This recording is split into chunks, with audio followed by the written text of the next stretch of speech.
And so when Bekshinsky unveiled his photograph, Sadist's Corset, in 1957, there was an immediate backlash to its stylized, posed nature that rejected the traditional nude, facing the figure away from the camera, cropping out the head and legs in a very non-sexual, rigid, standing position.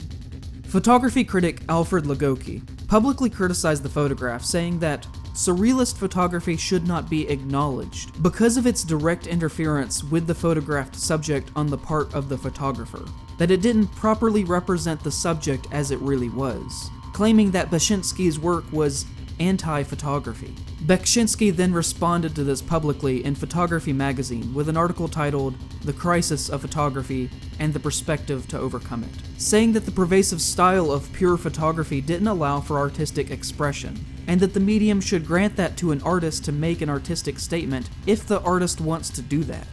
And this philosophy is something that you can see in all of his early photographic works. The subjects are all manipulated, directed, and posed in very specific ways, and were always obscured in some fashion. An out-of-focus chair in the foreground segments the subject of Sadist's Corset into pieces. Here mirrors disrupt the natural symmetry of the body, subjects are cropped, photographed as silhouettes, purposefully shown out of focus, and shadows make faces ambiguous and confusing to look at. By the time of the early 1960s, even though he was a renowned photographer, he quit working within the medium entirely and donated all of his photographs to the Historical Museum in Sonic, stating that he had nothing else to say through that art form, and that it limited his imagination.